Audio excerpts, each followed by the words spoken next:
Halo teman-teman semua, kembali lagi bersama gue dan terima kasih banget yang udah menonton kemarin. Ada sekitar 321 penonton dan 11 subscriber baru. Terima kasih banyak, apresiasi buat kalian. Terima kasih atas support yang kalian berikan. Dan teman-teman semua, gue di sini juga masih belajar, masih mencoba-coba, masih juga melakukan suatu hal yang baru. Ya, semoga semua yang gue lakuin ini adalah berdampak baik bagi lingkungan gue, bagi kalian semua, dan bagi keluarga. Nah, kali ini gue akan bahas salah satu yang menjadi topik pembicaraan di setiap tahunnya. Apa itu? Ya, betul, resolusi.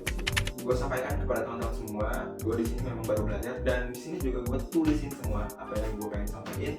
Jangan malu untuk mencontek dengan contekan kalian sendiri gitu. Kalau memang kalian kesulitan untuk menghafal gitu, ya di sini juga mengimprove semuanya dari opening. Mungkin nanti ending nanti bakal improve dan semuanya gak bakalan lancar kalau nggak ada contekan seperti ini gitu. Oke, kita bahas langsung materinya. Tahun baru tiba, resolusi selalu menjadi bahan topik pembicaraan di setiap tahunnya. Jangan buang waktu dengan resolusi yang tidak berarti, saatnya simak rahasia evolusi. Nah, tentunya berbanding terbalik dengan yang kita tahu bahwa evolusi adalah sebuah tahapan perubahan yang menjadikan sebuah awalan menjadi sebuah pembaharuan. Ini menurut opini gue ya.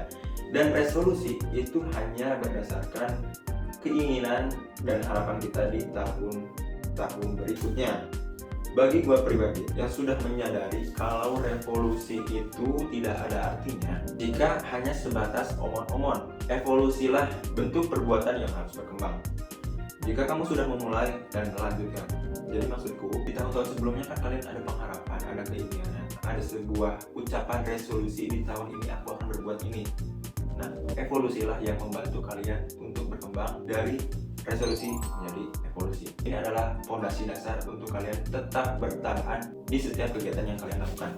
Jangan juga FOMO hanya karena status, real story, ataupun dari share-share dari teman-teman kalian tentang resolusi di tahun ini akan ini. Kalian jangan FOMO. Karena apa? Karena semua itu nggak akan merubah lu menjadi aktif. Lu ini masih pasif. Jadi kembangin terus apa yang udah lu mulai sebelumnya. Resolusi sebelumnya itu harus lu kembangin. Jika lu pengen melakukan hal yang baru, bertanya dan lakukan. Jangan cuma sebatas omong-omong belaka. Itulah evolusi, guys. Nah, sekarang kita udah pada zamannya, zaman yang dimana era digital itu berkembang dengan cepat gitu. Dan di 5 tahun terakhir itu kita sudah sering mendengar yang namanya FYP. Artinya seluruh dunia bisa melihat kita gitu, guys. Lu bisa ngejual seluruh yang lu punya. Dari contoh produk, kalau kalian mau jual produk, dunia bakal melihat lu semuanya. Bakal banyak jutaan orang yang bisa melihat lu, bakal banyak ribuan orang yang bisa membeli barang lu. Lu bisa juga jual sebuah skill ataupun ide. Lu bisa menumpahkan semuanya di era digital ini. Tentunya dengan bantuan media sosial, apalagi dengan adanya AI sekarang. Nah, sekarang gua bahas gimana caranya kita untuk melanjutkan ke tahap berevolusi di tahun 2025 ini. Jadi, simak penyampaian gua kali ini. Udah jelas, yang pertama lanjutin apa yang udah lu mulai dan tiba-tiba lu putus di tengah jalan pada kala itu. Nah, lanjutkan apa yang lu udah pernah mulai sebelumnya. Contoh, kita pernah melakukan kegiatan yang sering banget kita suka, yaitu fotografi. Kita senang berfoto dan kita senang melihat konten-konten tentang fotografi, dunia fotografi. Tapi kita merasa tidak puas, malahan kita putus di tengah jalan karena hanya sebuah masalah device. Kalian merasa device kalian tidak mumpuni. Ini hanya alat. Yang kalian perlukan adalah ini. Oke, banyak konten kreator atau banyak motivator yang memberikan arahan kalau misalkan ya semua itu berawal dari ide. Nah, itu benar, guys. Nah, balik lagi ke contoh yang tadi, terhambat dengan device. Kalian itu memiliki otak yang cerdas. Kalian harus bisa atasi masalah itu. Kita harus bisa menyambung benang dengan benang yang lainnya. Yang gue maksudkan ini adalah lu nggak bisa berpotret dengan bagus dengan alasan device kamera lu jelek. Lu belajar tutorial untuk mendapatkan hasil editan yang bagus untuk foto lu. Nah, dari contoh tersebut, poin pertama yang gue bahas tadi adalah sabuk penang. Lu harus mensangkut pautkan dengan keterikatan sebelumnya dengan keterikatan yang akan datang. Yang gue contohkan tadi, dari kamera, belajar editing. Lu belajarlah di situ, nanti lu akan mendapatkan apa yang lu pengen. Itu mencerminkan sebuah evolusi pada diri lu. Berikutnya, terima semua masalah.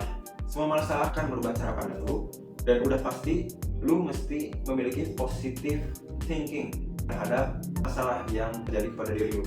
Nah, dari setiap permasalahan akan merubah cara pandang lu ke depannya gitu. Setelah lu mendapatkan masalah yang sama, lu bisa menghadapi itu semua dengan cara yang berbeda. Paham kan maksud gua? Di situ adalah tahapan evolusi yang dimana evolusi tersebut dapat merubah karakter lu. Lanjut, kita seriusin dengan apa yang udah kita mulai. Terus, lalu kita asah dan jangan takut akan resiko yang bakal kita hadapi, dan juga jangan berpikir terlalu banyak resiko. Lu harus bisa benar-benar fokus di bidang ini gitu, di bidang yang lu geluti sekarang. Lu harus bisa mengolah itu semua supaya menjadi sebuah bahan potensi di masa depan lu. Dengan lu benar-benar serius, semua pasti ada jalannya, men. Semua pasti ada jalannya. Tentunya jalan-jalan tersebut memiliki resiko dan lu harus bisa ambil resiko tersebut. Dan jangan pernah berpikir terlalu banyak resiko, padahal lu belum melihat dan lu hanya menduga-duga. Nah, dengan semua pembahasan tadi, semua itu lu harus buat menjadi sederhana dengan cara lu sendiri. Karena apa? Karena di setiap tahunnya bakal ada suatu komisi yang dimana membuat lu jatuh di titik yang sama. Nah, sekarang lu bisa memahami keadaan lu sendiri dan bisa melanjutkan dengan apa yang lu pengen capai gitu. Jadi nggak ada alasan lu bisa putus di tengah jalan dengan kondisi yang sama, maksud gue kayak gitu. Itulah dimana lu menjadi seorang manusia yang berevolusi. Sudah tidak membahas tentang resolusi lagi. Dan tentunya jikalau memang lu sudah berevolusi, lu bisa mengatasi semua itu, lu bisa mencapai apa yang lu pengen dari tahun sebelumnya, lu bisa menjadikan tahun depan sebagai resolusi yang baru. Tapi ingat, pelajaran yang udah lu lewatin, lu harus terapkan di resolusi berikutnya. Maka dari itu, untuk sekarang, untuk yang belum pernah memulai, ayo kita berevolusi untuk menjadi pribadi yang lebih baik, untuk mencapai cita-cita kita, dan untuk bisa menjadi generasi emas di tahun 2045. Semoga aja kita menjadi bagian yang terbaik di antara generasi-generasi muda.